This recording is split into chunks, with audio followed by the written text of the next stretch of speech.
As a cartoonist, even though I'm drawing in silence, my world is filled with noise. All this noise coming in, we're all distracted, I think. Would you not agree that the world seems like it's just getting louder?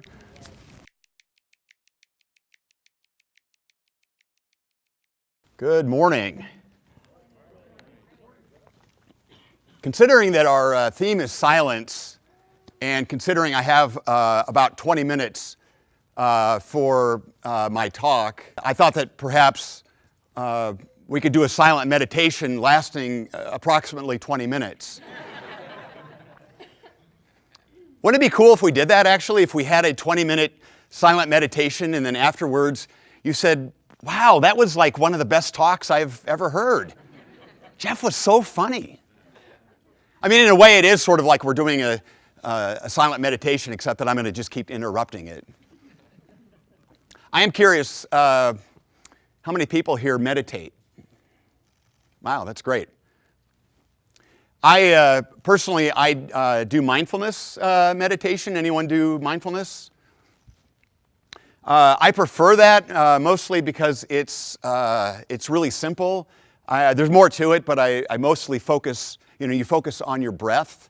I prefer that over, say, using mantras and prayers, and those things are all great, and I have done those.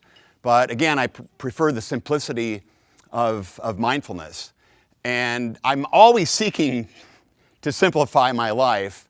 My life is crazy, it's hectic, it's loud, it's been loud since the very beginning. I was born with Tourette's syndrome, so not only did I come out kicking and screaming, but I came out twitching and grunting, and I'm still doing that now. I'll try not to twitch too much today. The house that I grew up in was filled with noise. I grew up in a really small house. I was the oldest of 5. My dad was a part-time TV repairman, so imagine this teeny tiny house filled with all of these broken TVs blaring at all hours, and not to mention he was also a big band drummer. So in the middle of all these TVs in our living room, he had his drums set up. So again, it was loud. So I was always, as a kid, I was always looking for places to escape, and I couldn't even, escape to my bedroom because it was so loud. So I might go outside, even in the middle of a thunderstorm, which really never turns out well. When I was 17, I was watching an approaching storm, and my dad kept coming to the front door, to the front porch, and he kept telling me to get inside. The storm's getting closer, and I was stubborn. So I waited outside for the storm to arrive, and that's when I was hit by lightning, and it was so loud that it sounded like someone had shot off a gun right next to my head, and I saw this white ball of light and this flash, and all these rainbow colors streaming out from this white ball of light, and I don't know how much of that was actually the lightning or my own brain or whatever, but I was knocked down to the ground. I couldn't move, and I knew that I was going to die. And my life did not flash before my eyes, but I was there on the ground for quite a while, or so it seemed. It was probably just a few seconds. And eventually, I made it to the front door. It was sort of like I was recreating evolution, from, the fish to the... So I got to the front door, and my dad had heard the crack of thunder, pulls me inside, and I can't speak. And he's shouting at me, slapping my face, trying to bring me out of it. My mom is yelling that that they need to take me to the hospital. But instead, my dad did what he did for most ailments. He said that I needed some medicine, which was a shot of Jack Daniels. So there I was, sitting on the couch, just having almost died from a lightning strike, and now my dad's, pouring Jack Daniels down my throat. So at age 17, it was quite the experience. So I avoided storms and stayed indoors. And my dad, as I said, was a big band drummer, and he was insistent that all of his kids become drummers. He tried it with my mom, and she would have none of it. But he would basically force us to sit at the drums. And I remember, he would grip my hands and force me to play, and I'd be sobbing, screaming, and he's like, "You're going to play the drums." And, I resented him for it. I was really angry. And so I rebelled. And my form of rebellion was to take up the electric guitar and play Led Zeppelin and Jimi Hendrix. So eventually, I would come around to his way of thinking, and I would start a swing band. In that band, I play guitar, electric guitar, and sing, and we have a great horn section. So it's really, really loud. As a cartoonist, even though I'm drawing in silence, my world is filled with noise. It's all this noise coming in through the media, TV news, radio news, internet video pop-ups, all the social media stuff. Can all be very helpful, but it's also very, very distracting. So, but I'm not the only one. I know that we're all distracted, I think. Would you not agree that the world seems like it's just getting louder? So even simple things, like going to get gasoline in your car, you're pumping gas, and have you seen these gas pumps now that have TV screens? Yeah. What the heck? So I used to actually enjoy getting gasoline. It was kind of like a weird sacred moment. I kind of actually enjoy the gas fumes. And so that's really where I get my cartoon ideas. So you're out there pumping gas, and now you have like the latest entertainment news or sports or whatever it is blaring at you. And it's tough enough because now when you want to pay with a credit card, you have to put in your zip code, you have to answer all these questions about, whether you want a car wash or not. You have to take a personality test, basically.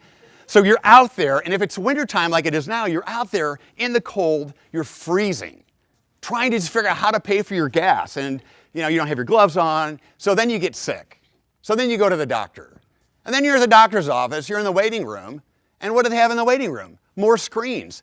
And you're getting all this daytime TV, and maybe HGTV, which I actually love. But you're getting all this information in the waiting room. It's no longer a sacred place, And so what happens? You think, well, okay, it's cold, I'm not feeling well, I'm going to fly somewhere warm. So you go to the airport, and then you're at the gate. And what happens at the gate? More screens, blaring the news. You cannot get away from it. I was just at the Newark airport a few months ago, and I don't know if any of you have been there recently, but it's been remodeled, and they have screens everywhere. You cannot get away from the screens. Little, iPad kind of devices. And there's no place to just hide out. So then you get on the plane, and I love flying because it's still, to me, it's a miracle that the plane goes from point A to point B. But more than that, it's like this great excuse to unplug, to read, to think, to sleep. I can sleep pretty much anywhere because I'm constantly exhausted, so I can sleep on a plane, no problem. And, if I'm taking an international flight, of course, I'll plug in and watch a movie or something like that. But more and more people, even on planes, are watching movies on their devices, playing video games, and they're not using headphones or earbuds. So even the plane has become a place of major noise and distraction. So, okay, so you might be thinking, well, is he a hermit? Should he be living in a cave? Living out in the forest? Well, no, actually, I love being around people. I am enjoying this very much. I love playing in my band. I love cocktail parties, but I also have the need to sometimes just kind of check out. On the Myers-Briggs, have you all done a Myers-Briggs or something similar? They still can't figure out if I'm an introvert or an extrovert or maybe an existentialist. So I am a social animal, but again, I do crave quiet time. And then, I don't know if you're like me, but I also, because if I'm at home or in my studio, just, in my own head all the time, I start to get all kinds of weird thoughts. And I think I need to be around people for a while. I still want to be alone and working on my own projects, but around other people. So, it's like a whole new species, like maybe a species you'd see featured in the show The Black Mirror. We're all alone, but with other people, and we have like devices in our ears or something. But so co-working space, that's a great opportunity for that sort of thing. I love coffee shops. And I love to go to a coffee shop and work on my own thing, but, do some people watching, kind of check out the scene, just being around other human beings. The problem is that even coffee shops, some coffee shops, not all, some coffee shops and more restaurants are becoming really loud. Now, in part, you can blame, modern design, which I love, sleek, concrete, high ceilings, no carpets, no drapes or anything like that. But the problem is there's nothing to soak up the sound. And then more coffee shops and restaurants are cranking up the music. And that's a real problem. So what I'll do is, I'll put in my earbuds, and even like as a noise cancellation system, which really doesn't work. I guess now I have AirPods, which are cool, except I'm so afraid that I'm going to lose them. So then what happens? I can still hear, the music. And the other problem is that it's not just that the music is too loud. Sometimes it's too specific. So what I mean by that is it's not some ethereal background music or classical piano or some light jazz. And I love music, don't get me wrong. But I don't want to go to a coffee shop and listen to, 70s disco or hits of the 80s.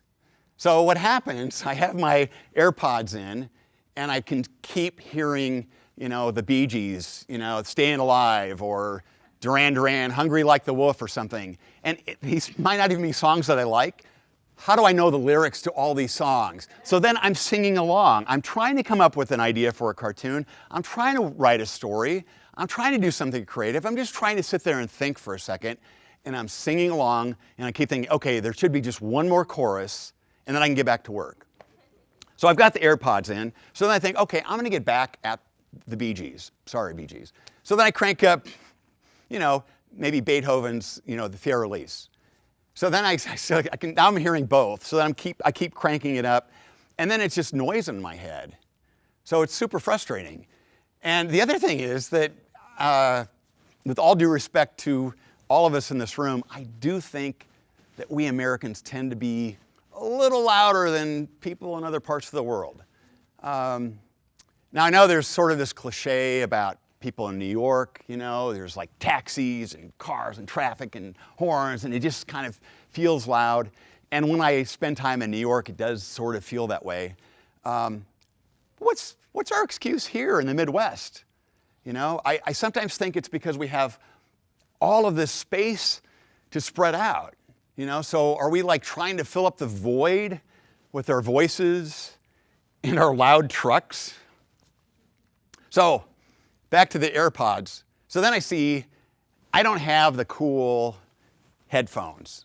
And I keep thinking, you know what? I think that's what I need to do. So even if I'm not listening to anything, they just look like they're going to cancel out more sound. But then I think, well, is this becoming like an arms race? Like what point do I go from big, headphones and I bring along some kind of like, bubble that I'm just carrying around with me? So the other thing is that, you see people, of course, on their devices. I have actually done this. I have been, and this hasn't really happened in a coffee shop, but I've been in a pub where it is public place to like have a discussion. I've been in a pub where it is so loud and I'm screaming to the person across the way from me. They cannot hear me and I'm losing my voice. And I have taken out my phone and I have texted the person across the table. Has anyone else ever done this? It's crazy. It's no way to live. And then I wonder, like, the people that are on their devices, are they messaging other people at that same pub or coffee shop? Are they messaging people at other coffee shops and bars around town or around the country? Are they messaging people in Europe? They're not messaging people in Europe. If you've spent any time in Europe, with exceptions, if you go to a cafe, most people are not on their devices. I was extremely fortunate to be able to live in Europe for a couple of years, not all that long ago. I was living in Innsbruck, Austria. Has anyone ever been to Innsbruck? Oh my gosh, it's magic. I was working remotely for the newspaper here, drawing my cartoons about Omaha and about national and international issues from the Alps. Truly, truly a magic thing. And I enjoyed going to cafes there where people were just sitting across from one another in a normal voice, having human conversations.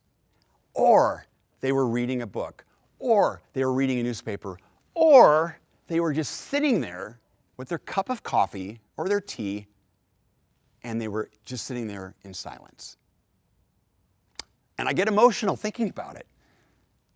Like, I never thought that was the kind of thing that could exist, and it was everywhere. You find that often in Europe. The other really, really cool thing about living in Innsbruck was the time difference. So, like I said, I was working remotely for the newspaper here, but I had this magical, miraculous time difference to work with. I would still get up early, about 7 in the morning, but it was still midnight in Omaha. So, my phone didn't ring. I wasn't getting text messages. I wasn't getting any emails. And I would become mindful. I would go for walks. I could think. I would read. I would make breakfast, maybe listen to the BBC or something like that, which is such a civilized. I love the BBC. Everything just sounds better with that accent. But I became very mindful. I didn't have a car, so I would walk to the market in silence and buy just what I needed for that day or the next couple of days to cook. And I would go home, and I might be thinking about what cartoon I was going to draw. And I would just be cutting onions, tomatoes, garlic. I would walk again, hike in the Alps, take a nap, drink some coffee, do a little reading. It was absolutely magical. And I felt like my creativity was overflowing as it never had been. And then I would officially start my workday later in the afternoon there, which was morning here. So moving back a few years ago was really difficult, reacclimating to the real time here. And it's been a struggle, honestly, to get back to feeling normal. Okay, so why does all of this stuff matter to us? Why does silence matter? Well, our brains need silence. Our brains require it. I like to think of our brain as a supercomputer, where you put the information in and then you let it rattle around.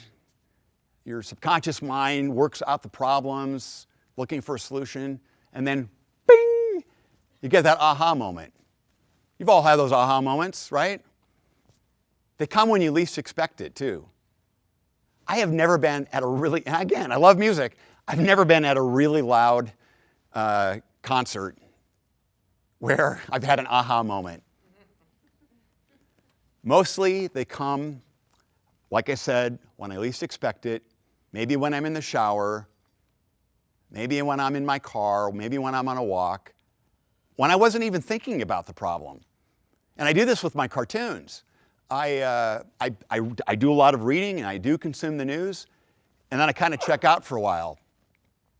And I go about my business. I might go have coffee, I might go for a walk. People think, well, he's a cartoonist. He doesn't really work to begin with. And then they just see me walking around, kind of daydreaming. But I'm allowing my brain to do the work for me. So there is such power in silence. And when I'm drawing, I like to think of a blank sheet of paper or blank canvas similar to silence. So I deliberately didn't bring any slides today. I was originally thinking, I would bring some cartoons. I kind of am regretting it now because it's a really big screen and it would have been kind of cool to see my cartoons on the big screen. But I also think it's important to leave room for the imagination. And I hope that maybe I'm painting some pictures in your own minds, because that's really what's most powerful. If I could just project to you my cartoon ideas without me actually having to take the time to draw it, I would prefer that. Maybe we can come up, maybe the newspapers of the future, it's just going to be some like telepathic thing. So I'll just send you my cartoons from my brain to your brain. But I like to think of these, of the blank space, similar, as I said, to silence. Rarely does an artist draw over another drawing. Rarely does a painter paint over another painting. There are some artists who do that and do it well, but that's probably more the exception. So sometimes it's uncomfortable to be staring at a blank screen, when you're trying to write something, or a blank sheet of paper. But it's also really important to embrace that discomfort and to go into it. And also, one more thing about this, kids are overscheduled. They're way too busy. Sorry. And I get it, I understand why, and we worry about our kids, we love them, we want what's best for them. But kids are being carted around from this event to that event, to this thing to that thing. Kids need to be bored. It breaks my heart that more and more schools are taking away nap time. Adults, we all need a nap. It's so civilized, right? Let's all take a nap now. I love naps. I really do. And there's something magical about just taking a quick 5-minute cat nap. And it's like you're tapping into that part of your brain that you tap into when you're sleeping during the night and you're having dreams. In fact, the idea for this talk came several weeks ago, or maybe a few months ago, I can't remember, but it was like at 5 in the morning, I woke up, and there it was, this whole talk pretty much laid out. So I got up and it's like, I know if I don't write it down, I'm going to forget it. But there is something really wonderful about those early morning times. And, they call it, I don't know if anyone here has ever spent time at a monastery, but it's quite the cool thing. And they call it the monk's time. It's sacred. It's early in the morning, it's before people are distracting you, and it's a very, very sacred time. So kids need to be bored. They need to have open spaces in their lives so that they can create. So, what can we all do about this? It's a challenge. We could all move to Europe. I bought plane tickets for everyone. We're going to head down. I hope you all have your passport. No, I think it's time that we start a silence revolution. Or maybe is it a silent revolution? We won't pump our fists, but maybe we'll just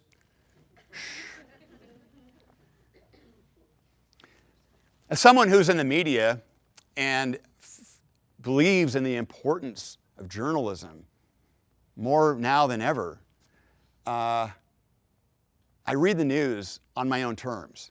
So I don't have any news alerts on my phone. I've been with people who do. I've been with other people in the media who do. And it's distracting. And my theory is that if something really big happens, I'm probably going to hear about it anyway. Otherwise, I will consume the news on my terms. And to me, that's just a healthier thing. So I've been around people who have all kinds of alerts going off all the time, and it's distracting. Collaborating. Collaborating is, I love it. I love working on creative projects with other people, but it's really important to strike a balance. It's important that even if you were working on a project with others, it's important to find quiet time for yourself to find your true voice before you go to the group. And then when you're presenting your ideas to the group, to be silent and to listen with an open heart. And hopefully the people you're working with are kind. An example of this in my own life would be my band, Prairie Cats, which, as I said, I sing, I play electric guitar. We've got a wall of sound. We've got all these horns. It's really loud. But all of those songs that I wrote in silence. And sometimes I was just sitting there with my acoustic guitar, and I could start to hear the horn parts coming to me. I could start to hear, oh, that's when the drummer comes in over here. And it all started playing out, and I might hum the parts out into a recording device, and then take those songs to my band and then workshop them. And more often than not, and listen to criticism, which is not easy for anyone, but to be open-minded to what they had to say, because more often than not, the songs ended up way better than anything I had originally imagined. If you're in an office or in cube land, it can be rough. I've been in those situations where I'm around people who are loud. I've been around people who chew ice very loudly. And it kicks in my Tourette's, and I start getting all twitchy. So I find that it's important to sometimes just get up and go for a quick walk. Get up, go around the block for a minute or two. I often see people taking their breaks, their coffee breaks, or going to lunch with their coworkers. That's all fine. It's important to do the team building thing. And maybe those people are your friends. But how often at work do you ever just go to lunch by yourself? I know it can be awkward. Like, I don't like to I kind of feel like a loser if I'm sitting there anywhere by myself. So I do a few things. I always have a book or a notebook or something like that. So even if I'm not reading or sketching or writing, although it's good to have that there just in case ideas come to you. So I have those things there because, there is this mindset in this country that if you go to a coffee shop or lunch by yourself, well, what's wrong with you? But I also think that especially if you're in a busy work environment, it's good to find little, micro meditations if you can throughout your day. If you are not meditating, I would encourage you to think about it. Maybe even just getting up 5 minutes earlier in the morning, and I know that can be tough. But it is such a sacred time in the morning to meditate. And sometimes all I have time for is literally a 5-minute meditation. I have a little app with a little fake bell, but it feels like a real bell. And it can really make a difference. And just, focusing in on your breathing for a few minutes. And, during the course of the day, checking in with your body, checking in with your breathing. And again, just, taking a walk, doing a little micro meditation. Think about what other distractions you can get rid of in your life. Is the TV always on? I grew up around TVs. We had TVs in every room in the house, actually. And I could never really get attached to any one TV because if it was a really nice TV, I knew that my dad would sell it from the front porch. But there were always TVs going. And I realized when I moved away from home that I would come home and immediately turn the TV on. So now I don't do that. So, power in silence. Do your brain, your soul, do your soul a favor. And let's start this silent revolution. Thank you very much.